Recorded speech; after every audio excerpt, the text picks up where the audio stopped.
आज तुमचं स्वागत आहे मनीषा रेसिपीमध्ये। आता शिवरात्र आलेली आहे, त्यानिमित्त एक नवीन पदार्थ म्हटलं उपवासाचा बनवूया। तर आपण उपवासासाठी पदार्थ बनवत आहे। तर त्यासाठी मी ना पावशेर शाबूत तांदूळ घेतलेले आहे। ते ना अगोदर आपण मिक्सरमध्ये बारीक करायचे आणि नंतर भिजत टाकायचे। एक अर्धा एक तास भिजत ठेवले होते। त्याच्यानंतर थोडेसे शेंगदाण्याचं कूट घेतलेलं आहे। त्यानंतर हिरवी मिरची बारीक करून घेतलेली आहे। चवीनुसार मीठ आणि 4 बटाटे उकडून घेतलेले आहे। तर हे सर्व एकत्र आपण पीठ मळून घ्यायचं। हे पहा मंडळी, बटाटा आहे ना छानपैकी कुस्करून घ्यायचा आहे। त्याच्यामध्ये हे वाटलेली हिरवी मिरची,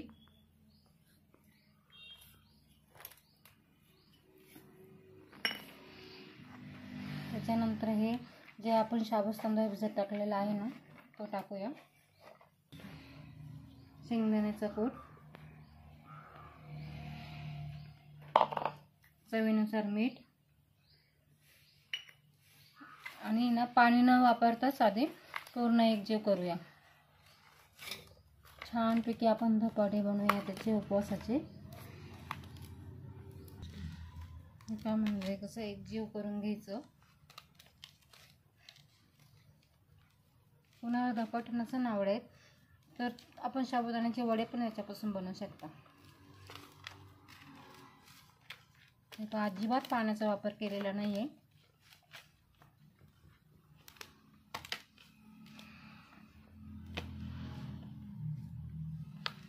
छान गोळा बनवून घेऊया।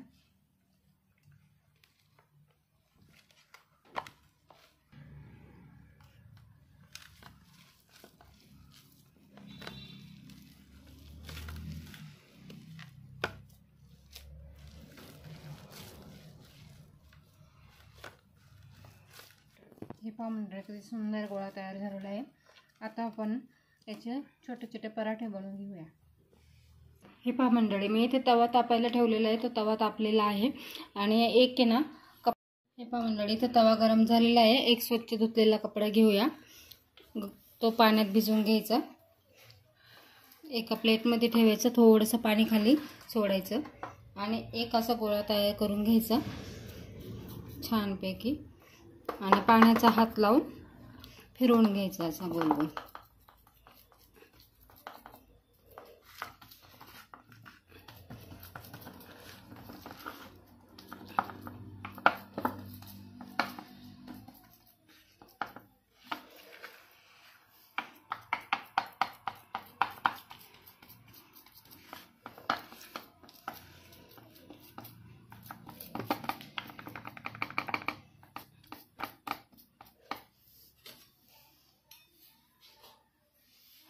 इथे तव्यावर तेल सोडूया।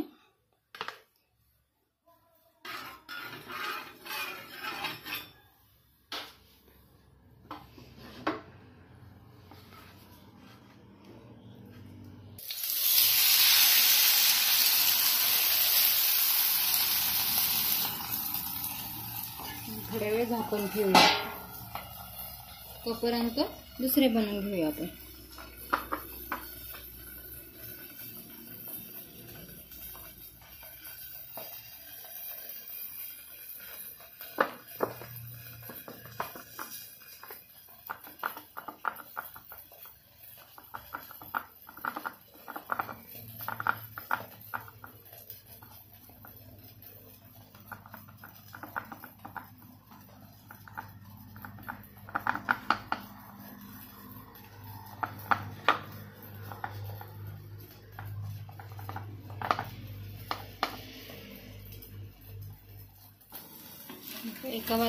एका बाजूने छान सोनेरी होईपर्यंत परतून घ्यायचा आणि त्याला पलटूया आपण। आता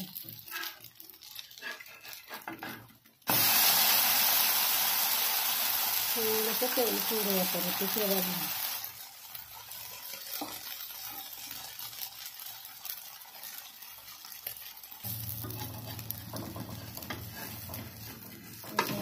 छानपैकी परतून घ्यायचं।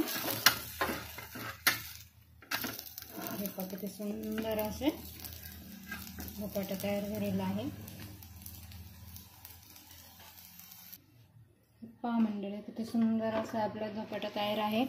मग खोबऱ्याची चटणी किंवा दह्यासोबत छानपैकी खायचं.